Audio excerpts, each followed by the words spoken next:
Hallelujah. അവങ്കിലേക്ക് നോക്കി പ്രകാശനോടെ ലജ്ജിച്ചു പോയില്ല. അവിടുത്തെ മുഖത്തേക്ക് നോക്കി നിലവിളിക്കുന്ന എന്റെ മക്കളുടെ വിഷയത്തിന്മേൽ സ്വർഗ്ഗം പ്രവർത്തിക്കുമാറെന്ന് പ്രാർത്ഥിക്കുന്ന ദൈവത്തിന് സ്തോത്രം. ഹല്ലേലൂയ. അസാധ്യങ്ങളെ സാധ്യമാക്കുന്ന ദൈവം. ഹല്ലേലൂയ. അവിടുന്ന് അറിയാതെ ജീവിതത്തിൽ ഒന്നും സംഭവിക്കുന്നില്ല. സർവ്വ നന്മയ്ക്ക് വേണ്ടി പ്രവർത്തിക്കുന്ന ദൈവം. ഹല്ലേലൂയ. എല്ലാ വിഷയങ്ങളും ഹല്ലേലൂയ നന്മയാക്കി ഈ ദിനങ്ങളിൽ തീർക്കുന്ന സ്തോത്രം. പ്രാർത്ഥിപ്പാന്തദാസ്യം ബലപ്പെടുത്തിയല്ലോ. കുടുംബമായി മാനിക്കണമേ. കുടുംബമായി പ്രാർത്ഥിക്കുന്ന എല്ലാ വിഷയത്തിന്മേൽ സ്വർഗം മറുപടിയിൽ മാനിക്കുമാർന്ന് പ്രാർത്ഥിക്കുന്ന ദൈവത്തിന് സ്തോത്രം. ഞങ്ങളുടെ കൂടി ഒരു തത്തോളം അനുഗ്രഹമാക്കി തീർത്തു. വീണ്ടും സ്ഥാനത്ത് ഇരിക്കുന്നതുകൊണ്ട് സ്തോത്രം ചെയ്യുന്നു, സ്തുതിക്കുന്നു. സർവ്വമഹത്വവും അംഗീകരിക്കും യേശുവിന്റെ നാമത്തിൽ സ്തോത്രം. ഹല്ലേലൂയ. ഹല്ലേലൂയ. ഇത്രത്തോളം സമയം ഹല്ലേലൂയ ദൈവത്തിന് സ്തോത്രം. അനേക വിഷയങ്ങൾക്ക് വേണ്ടി പ്രാർത്ഥിച്ചു. ദൈവം ശ്രദ്ധ വെച്ച് കേട്ടു. മറുപടി നൽകുന്ന ഓർത്ത് ദൈവത്തെ സ്തുതിക്കാം. ദൈവത്തിന് സ്തോത്രം. ഹല്ലേലൂയ. തങ്കിലേക്ക് നിലവിളിക്കുന്ന സന്മാരുടെ കാര്യത്തിൽ തന്നെത്താൻ ബലവാനെന്ന് കാണിക്കേണ്ടതിന് യഹോവയുടെ കണ്ണ് ഭൂമിയിലെങ്ങ് ഊടാടി സഞ്ചരിക്കും. നമ്മെ കാണുന്ന ഒരു ദൈവം, നമ്മെ കേൾക്കുന്ന ഒരു ദൈവം. ഹല്ലേലൂയ. അതാണ് നമ്മുടെ ബലം. കഴിഞ്ഞ നാളുകളിൽ നമ്മുടെ അനുഭവം അതാ. ദൈവത്തിന് സ്തോത്രം. ഹല്ലേലൂയ. ഇന്നും നമ്മളെ കേട്ടു. നമ്മൾക്ക് മറുപടി നൽകുന്ന ഓർത്ത് ദൈവത്തെ സ്തുതിക്കാം. ഹല്ലേലൂയ. അല്പസമയത്തെ വായന ചിന്തയ്ക്കായി നമുക്ക് ഏവർക്കും സുപരിചിതമായ ഒരു സങ്കീർത്തനത്തിന്റെ വാക്യം വായിക്കാം. 32-ാം സങ്കീർത്തനത്തിന്റെ 1-2 വാക്യങ്ങൾ. 32-ാം സങ്കീർത്തനത്തിന്റെ ലംഘനം ക്ഷമിച്ചും പാപം മറച്ചും കിട്ടിയവൻ ഭാഗ്യവാൻ. യഹോവ അകൃത്യം കണക്കിടാതെയും ആത്മാവിൽ കപടം ഇല്ലാതെയും ഇരിക്കുന്ന മനുഷ്യൻ ഭാഗ്യവാൻ. സ്തോത്രം. ഹല്ലേലൂയ. എനിക്കും ഈ ഞങ്ങളുടെ ഇവിടെ ഈ തണുപ്പിൻ്റെതായ അസ്വസ്ഥയാണ്. അതുകൊണ്ട് എനിക്ക് പനിയുടെ അസ്വസ്ഥയിൽ ഭാരപ്പെടുന്നു. ഞങ്ങളുടെ വലിയ പ്രാർത്ഥന ചോദിക്കുന്നു. ദൈവത്തിന് സ്തോത്രം. ഹല്ലേലൂയ. ദൈവത്തിന് സ്തോത്രം. നാം വായിച്ച ഇവിടെ ഈ തണുപ്പാണ്. ഈ 5-6 ദിവസമായിട്ട് ഒരു മഞ്ഞ് പോലെ മഴ പെയ്തുകൊണ്ടിരിക്കുക. ചെറുതായിട്ട്. അപ്പൊ ഈ രാത്രിയിലെ ഡ്യൂട്ടി ആയതുകൊണ്ട് അപ്പാടെ പനിയുടെ ഇതാണ്. ദൈവത്തോളം ബലം തരുന്നു. ദൈവത്തിന് സ്തോത്രം. നിങ്ങളുടെ എവിടെയും പ്രാർത്ഥന വീണ്ടും പ്രാർത്ഥന കരങ്ങളിൽ വായിക്കണമെന്ന് ഓർമ്മിപ്പിക്കുക. നാം വായിച്ച സങ്കീർത്തന ഭാഗം 32-ാം സങ്കീർത്തനമാണ്. ഹല്ലേലൂയ. നാം പലപ്പോഴും വായിച്ച് സന്തോഷം പ്രാപിക്കുന്ന ബലപ്പെടുന്ന ഒരു സങ്കീർത്തനമാണ്. ദൈവത്തിന് സ്തോത്രം. ഈ സങ്കീർത്തനം ദാവീദ് എഴുതിയ സങ്കീർത്തനമാണ്. ദൈവത്തിന് സ്തോത്രം. ദാവീദ് 51-ാം സങ്കീർത്തനം എഴുതിയതിനു ശേഷമാണ് ഈ സങ്കീർത്തനം എഴുതിയെന്ന് വേദപണ്ഡിതന്മാർ അഭിപ്രായപ്പെടുന്നു. ദൈവത്തിന് സ്തോത്രം. അതിന് അനേക തെളിവുകൾ നമുക്ക് 51-ാം സങ്കീർത്തനത്തിൽ കാണുവാൻ തക്ക വഴിയായിത്തീരും. ദൈവത്തിന്റെ സ്തോത്രം. 51-ാം സങ്കീർത്തനത്തിന്റെ 9 മുതൽ 11 വാക്യങ്ങൾ വായിക്കാം. 51-ാം സങ്കീർത്തനത്തിന്റെ 9 മുതൽ 11. എന്റെ പാപങ്ങളെ കാണാതെ വണ്ണം നിന്റെ മുഖം മറയ്ക്കണമേ. എന്റെ അകൃത്യങ്ങളെ ഒക്കെയും മായ്ച്ചു കളയണമേ. ദൈവമേ, നിർമ്മലമായൊരു ഹൃദയം എന്നിൽ സൃഷ്ടിച്ച് സ്ഥിരമായൊരു ആത്മാവിനെ എന്നിൽ പുതുക്കണമേ. നിന്റെ സന്നിധിയിൽ നിന്ന് എന്നെ തള്ളിക്കളയരുത്. നിന്റെ പരിശുദ്ധാത്മാവിനെ എന്നിൽ നിന്ന് എടുക്കുകയും അരുത്. നിന്റെ രക്ഷയുടെ സന്തോഷം എനിക്ക് തിരികെ നിന്റെ രക്ഷയുടെ സന്തോഷം എനിക്ക് തിരികെ തരണമേ. മനസ്സൊരുക്കമുള്ള ആത്മാവിനാൽ എന്നെ താങ്ങണമേ. സ്തോത്രം. ദാവീദിന്റെ ലംഘനം നമുക്ക് എവർക്കും അറിയാം. ദൈവത്തിന് സ്തോത്രം. അതുകൊണ്ട് ഞാൻ വിവരിക്കുന്നില്ല. ദൈവത്തിന് സ്തോത്രം. ഹല്ലേലൂയ. ദാവീദ് തെറ്റ് ചെയ്തപ്പോൾ തന്റെ ഹൃദയത്തിൽ എന്റെ 4-ാം വാക്യത്തിൽ പറയുന്നുണ്ട്, എന്റെ അകൃത്യം നിന്റെ മുമ്പിലിരിക്കുന്നു. ഹല്ലേലൂയ. ദൈവത്തിന്റെ മുമ്പിൽ താൻ ചെയ്ത തെറ്റാണെന്ന് ദാവീദിന് ബോധ്യം വന്നപ്പോൾ ദാവീദ് ദൈവത്തോട് അപേക്ഷിച്ച വാക്യങ്ങൾ നാം വായിച്ചത്. ദൈവത്തിന് സ്തോത്രം. ഹല്ലേലൂയ. എന്റെ പാപങ്ങളെ കാണാതെ വണ്ണം ഹല്ലേലൂയ നിന്റെ മുഖം മറയ്ക്കണമേ. എന്റെ ദൈവത്തിന് സ്തോത്രം. ഹല്ലേലൂയ. എന്റെ അകൃത്യം നിങ്ങളെ ഓർക്കരുത്, അത് മായ്ച്ചു കളയണമേ. ദൈവത്തിന് സ്തോത്രം. പരിശുദ്ധാത്മാവിനെ എടുക്കരുത്. ദൈവത്തിന് സ്തോത്രം. സ്ഥിരമായ ആത്മാവിനാൽ നിറയ്ക്കണം. ദാവീദിനെ കുറിച്ച് നമുക്കറിയാം. ഇസ്രായേലിന്റെ 2ാമത്തെ രാജാവായിരുന്നു ദാവീദ്. ആട്ടിടനായി ആടിനെ മേയിച്ചുകൊണ്ടിരിക്കുമ്പോൾ ഹല്ലേലൂയ ദൈവത്തിന് സ്തോത്രം അവിടുന്ന് വിളിച്ചു വരുത്തി രാജാഭിഷേകം ചെയ്തു. ദൈവത്തിന് സ്തോത്രം.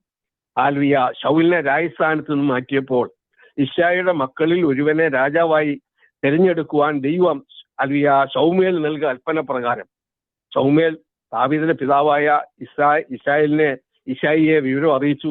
അതിന് മുഖാന്തരം ഇശ്ശായി ദേശത്തിലെ പ്രമാണികളും പ്രധാനികളുമായി ആളുകളെ വിളിച്ചു വരുത്തി തന്റെ മക്കളിൽ ദാവീദ് ഒഴികെ 7 പേരെയും വിളിച്ചു വരുത്തി അവരെ ഒരുക്കി രാജാഭിഷേകത്തിന് വേണ്ടി നിർത്തി. ദൈവത്തിന് സ്തോത്രം.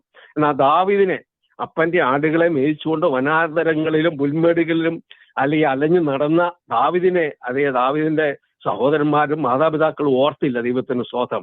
എന്നാൽ ദൈവം ദാവീദിനെ ഓർത്തു. ഹല്ലേലൂയ, ദൈവത്തിന് സ്തോത്രം. തന്നേക്കാൾ ശ്രേഷ്ഠന്മാരായ സഹോദരങ്ങളെ മാറ്റി നിർത്തി ദാവീദിനെ വിളിച്ചു വരുത്തി. അതേ ശൗമേൽ ദാവീദിനെ അഭിഷേകം ചെയ്യുവാൻ ദൈവം നിയോഗിച്ചു, ദൈവം നിർദ്ദേശിച്ചു. അതിന് പ്രകാരം ദാവീദിനെ അഭിഷേകം ചെയ്തു.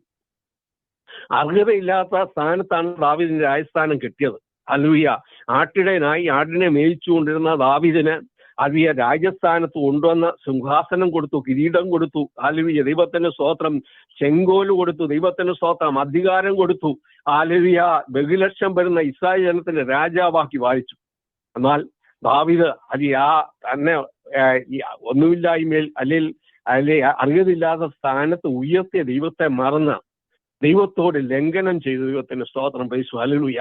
ആ ദാവീദ് പറയുകയാണ്, എനിക്ക് രാജസ്ഥാനം വേണ്ട, കിരീടം വേണ്ട. ഹല്ലേലൂയ, ദൈവത്തിന് സ്തോത്രം. എന്റെ പദവികളൊന്നും വേണ്ട. ഹല്ലേലൂയ, ദൈവ സാന്നിധ്യം എന്ന് എടുക്കരുത്. ഹല്ലേലൂയ, താൻ തെറ്റ് ചെയ്തു, ദൈവസന്നിധി ഞാൻ ലംഘനം ചെയ്തു. ഹല്ലേലൂയ, ദൈവത്തിന് സ്തോത്രം. അതുകൊണ്ട് പരിശുദ്ധാത്മാവിനെ എന്നെ എടുക്കരുത്. ഹല്ലേലൂയ, ദൈവസന്നിധിയിൽ എന്നെ നിലനിർത്തണമെന്ന് ദാവീദ് അപേക്ഷിക്കുക. ദൈവത്തിന് സ്തോത്രം. Price hallelujah. നമ്മളെ സംബന്ധിച്ചിടത്തോളം ഹല്ലേലൂയ, ഈ സമ്പന്ന ദേശത്ത് ദൈവം നമ്മെ കൊണ്ടുവന്നു. ഹല്ലേലൂയ, ദൈവത്തിന് സ്തോത്രം. അറിയപ്പെടാത്ത പദവികൾ നമുക്ക് ലഭിച്ചു, നമ്മുടെ സമ്പത്തുകൾ വർദ്ധിച്ചു, നമ്മുടെ തലമുറകളെ മാനിച്ചു. ഹല്ലേലൂയ, ദൈവത്തിന് സ്തോത്രം. അവർക്ക് നല്ല ഉന്നത സ്ഥാനങ്ങൾ ദൈവം കൊടുത്തു, നല്ല ബന്ധങ്ങളും ബിന്ദുതകളും ദൈവം നമുക്ക് നൽകി. ദൈവത്തിന് സ്തോത്രം. Price hallelujah. എന്നാൽ ദൈവത്തിന് സ്തോത്രം. ഇവിടെ ദാവീദ് നമ്മൾ ഓർമ്മപ്പെടുത്തുന്നത് നമ്മുടെ സമ്പത്തോ സൗന്ദര്യമോ നമ്മുടെ ആരോഗ്യമോ നമ്മുടെ ബലമോ നമ്മുടെ ശ്രേഷ്ഠതയോ അല്ല. ദൈവത്തിന് സ്തോത്രം. വലുത് നമ്മുടെ ഭാഗ്യം അതല്ല. ദൈവം നമ്മുടെ ലംഘനം മായ്ച്ചതാണ്, പാപം മറച്ചതാണ്.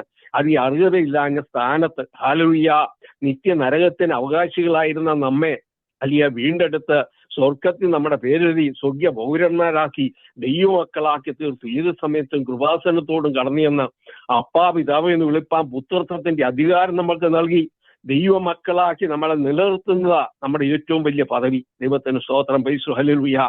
ഈ ലോകത്തിന്റെ സമ്പത്തോ സൗന്ദര്യമോ നമ്മുടെ ഉള്ള പദവികളോ നമ്മുടെ വിദ്യാഭ്യാസമോ ഇതൊക്കെ നമ്മുടെ മരണം കൊണ്ട് തീർന്ന, ഇതൊക്കെ നമ്മൾ ഇട്ടിട്ട് പോകേണ്ടി വരാ.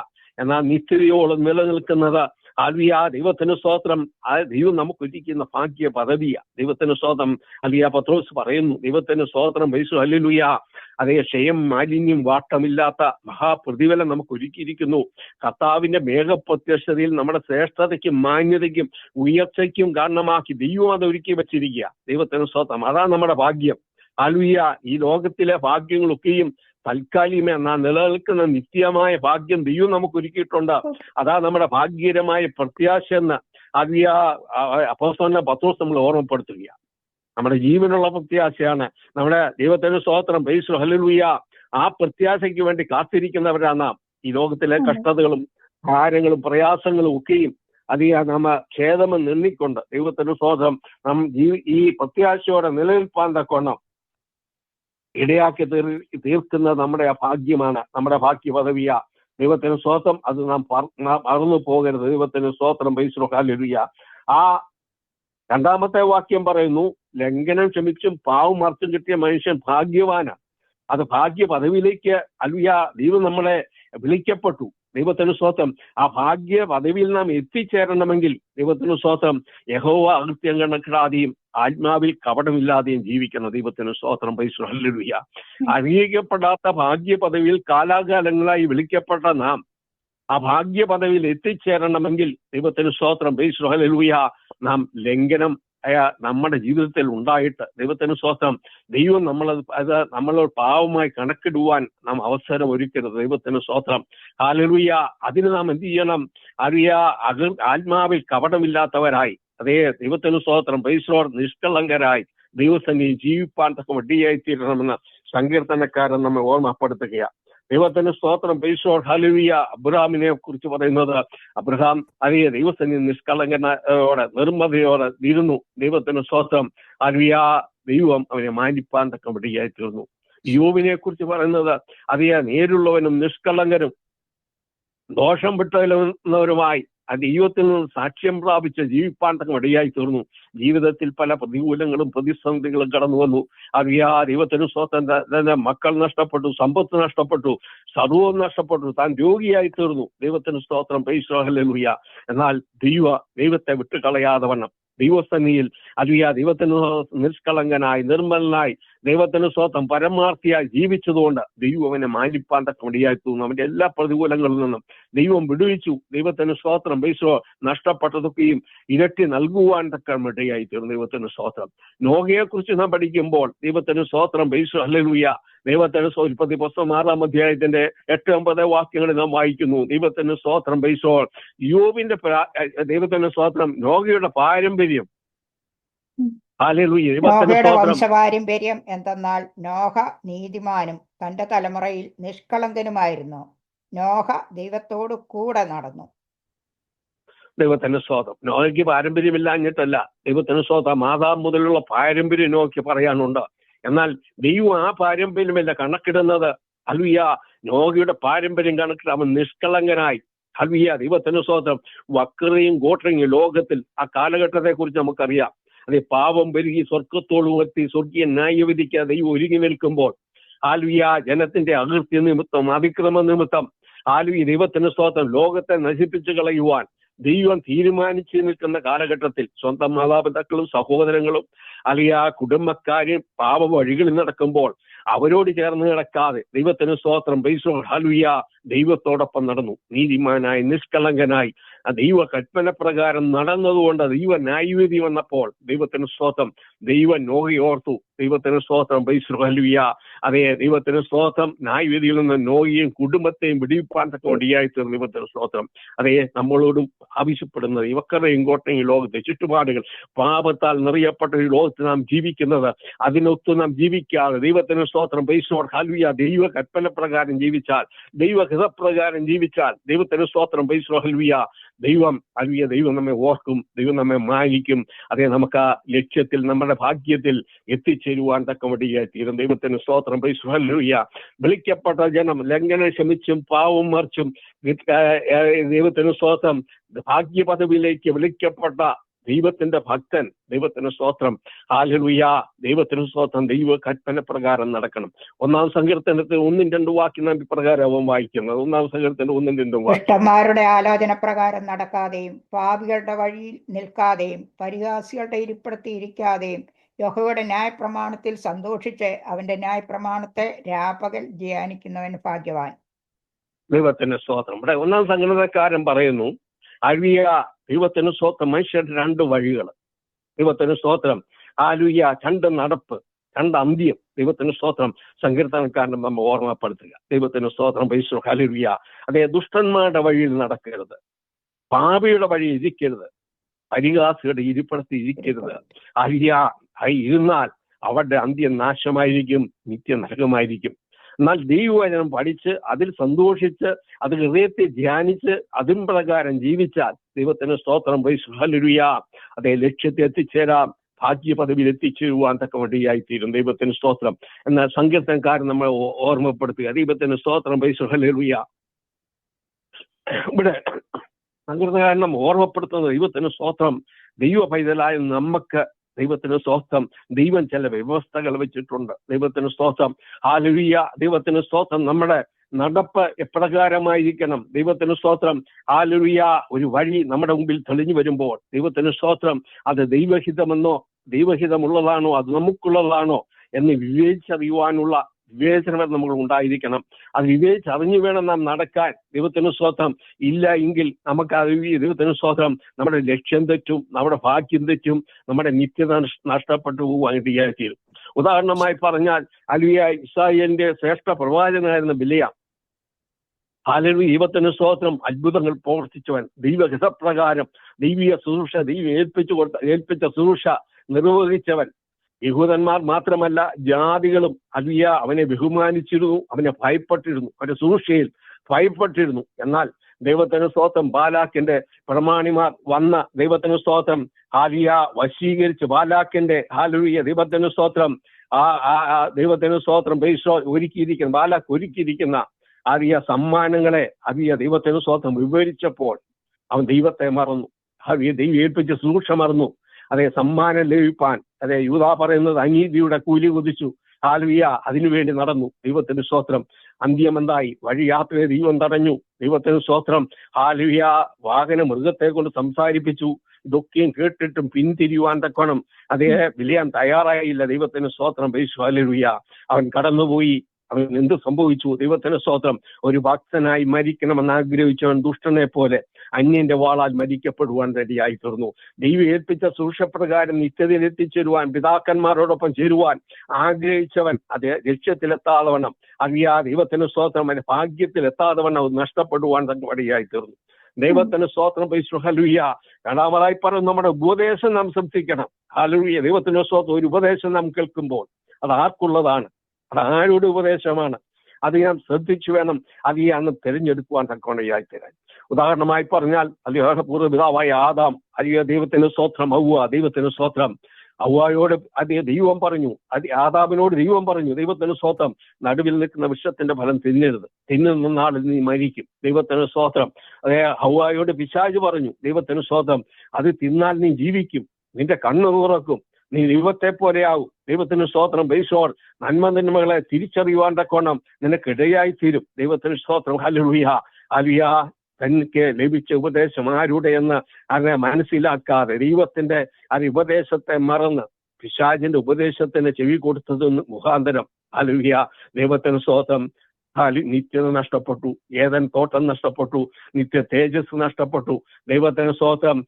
തലമുറകൾ പാപികളായി തീരുവാൻ തക്കവണ്ണയായി തീർന്നു. ദൈവത്തിന് സ്തോത്രം. ബൈസോൾ നാം ഒരു ഉപദേശം കേൾക്കുമ്പോൾ അത് ആരുടേതാണ്? അത് ദൈവ പ്രമാണപ്രകാരമുള്ളതാണോ, ദൈവ വചനത്തിലുള്ളതാണോ, ദൈവ വ്യവസ്ഥ പ്രകാരമുള്ളതാണോ? അത് തിരഞ്ഞെടുത്ത് വേണം നാം ഉപദേശം കൈക്കൊള്ളുവാൻ. ദൈവത്തിന് സ്തോത്രം. മൂന്നാമത് പറയുന്നു, നമ്മുടെ ഇരിപ്പിടങ്ങൾ നാം ശ്രദ്ധിക്കണം. ദൈവത്തിന് സ്തോത്രം. ഭക്തന്മാരുടെ സഭയിൽ ഇരിക്കേണ്ട നാം നാം ഒരു ഇരിപ്പിടം നമുക്ക് ലഭിക്കുമ്പോൾ, നമുക്കൊരു പദവി ലഭിക്കുമ്പോൾ ദൈവത്തിന് സ്തോത്രം, അത് നമുക്ക് യോഗ്യമായതാണോ, ദൈവഹിതമാണോ, അത് തിരിച്ചറിഞ്ഞു വേണം ദൈവത്തിന് സ്തോത്രം നാം അത് തിരഞ്ഞെടുക്കുവാൻ. ഇല്ല എങ്കിൽ അത് നമ്മുടെ നാശത്തിന് കാരണമായി തീരും. ഉദാഹരണമായി പറഞ്ഞാൽ അപ്പോസ്തലനായ പത്രോസ് പോയ വഴി ഉദ്ദേശം നല്ലതായിരുന്നു. ഗുരുവിന് അന്ത്യം എന്ത് സംഭവിക്കുമെന്ന് അറിയുവാൻ വേണ്ടിയാണ് പോയത്. എന്നാൽ ഇരുന്ന സ്ഥലം പരിഹാസികളുടെ ഇരിപ്പിടമായ ദൈവത്തിന് സ്തോത്രം നടുമുറ്റത്തായി പോയി. ദൈവത്തിന് സ്തോത്രം. ദൈവത്തിന് സ്തോത്രം. മറ്റുള്ളവരുടെ കർത്താവിനെ നിന്ദിക്കുന്നതും പരിഹസിക്കുന്നവരും അവരോട് ഒത്ത് ഇരിക്കേണ്ടതായി വന്നു. ദൈവത്തിന് സ്തോത്രം. ബൈസ്ലോഡ് അത് മുഖാന്തരം കർത്താവിനെ തള്ളിപ്പറയേണ്ടത് വന്നു, പ്രാകേണ്ടതായി വന്നു. ദൈവത്തിന് സ്തോത്രം. ഹല്ലേലൂയ. ദൈവത്തിന് സ്തോത്രം. ദൈവത്തിന് സ്തോത്രം. അതിനെക്കുറിച്ച് ദൈവം മുന്നമേ ഒരു വാഗ്ദത്തം കൊടുത്തത് നിമിത്തം ദൈവത്തിന് സ്തോത്രം. അവന്റെ കണ്ണുനീര് നിമിത്തം ദൈവത്തിന് സ്തോത്രം മടങ്ങി കർത്താവിലേക്ക് വന്നത് നിമിത്തം വീണ്ടും സൂക്ഷിച്ച് നേർപ്പാൻ തക്ക ഇടയായി തീർന്നു. നിത്യം നഷ്ടപ്പെടുവാൻ ഇടയായില്ല. ദൈവത്തിന് സ്തോത്രം. എങ്കിലും ആ ഇരിപ്പടവന് നാശത്തിന്റെ വഴിയായി തീരേണ്ടതായിരുന്നു. ദൈവം അതിൽ നിന്ന് വിടുവിപ്പാൻ തക്ക ഇടയായി തീർന്നു. ദൈവത്തിന് സ്തോത്രം. ആകിയാൽ ദൈവം നമ്മൾ ഓർമ്മപ്പെടുത്തുന്നത് നമ്മുടെ വഴികളും നമ്മുടെ നടപ്പും നമ്മുടെ ഇരിപ്പും നാം ശ്രദ്ധിക്കണം. അത് നമ്മുടെ നിത്യതയ്ക്ക് തടസ്സമാകുമോ, നമ്മുടെ വിശ്വാസ ജീവിതത്തിന് തടസ്സമുള്ളതാണോ എന്ന് തിരിച്ചറിഞ്ഞ് വേണം ദൈവത്തിന് സ്തോത്രം നാം അത് തിരഞ്ഞെടുപ്പാൻ. ഞാൻ 1-ാം അധ്യായത്തിൽ പറഞ്ഞ കൺമോഹം, ജഡമോഹം, ജീവിതത്തിന്റെ പ്രതാപം, ദൈവത്തിന് സ്തോത്രം, അത് നമ്മളെ ദൈവത്തിന് സ്തോത്രം നാശത്തിലേക്ക് വിടുന്ന, അത് ദൈവത്തിൽ നിന്നുള്ളതല്ല, അത് പിശാചിൽ നിന്നുള്ളതാണ്. ദൈവത്തിന് സ്തോത്രം. അതെ, സ്തോത്രം. ഹല്ലേലൂയ. ബാക്കി അടുത്ത വായിച്ചു. ദൈവത്തിന് സ്തോത്രം. ലോകത്തെയും ലോകത്തിലുള്ളതിനെയും സ്നേഹിക്കരുത്. ഒരുവൻ ലോകത്തെ സ്നേഹിക്കുന്നുവെങ്കിൽ അവനിൽ പിതാവിന്റെ സ്നേഹമില്ല. ജഡമോഹം, കൺമോഹം, ജീവനത്തിന്റെ പ്രതാപം, ഇങ്ങനെ ലോകത്തിലുള്ളതെല്ലാം പിതാവിൽ നിന്നല്ല, ലോകത്തിൽ നിന്നത്രയാകുന്നു. ദൈവത്തിന് അത് തിരിച്ചറിയുവാനുള്ള ഒരു വിവേചനം നമുക്കുണ്ടാവും, ദൈവമക്കൾക്കുണ്ടായിരിക്കണം. ദൈവത്തിന് സ്തോത്രം. ഹല്ലേലൂയ. ദൈവത്തിന് ദൈവത്തിന് നന്മകൾ അനുഭവിക്കേണ്ടെന്നല്ല, ദൈവം അത് നമുക്ക് അനുഭവിക്കാം. ദൈവത്തിന് സ്തോത്രം. ഹല്ലേലൂയ.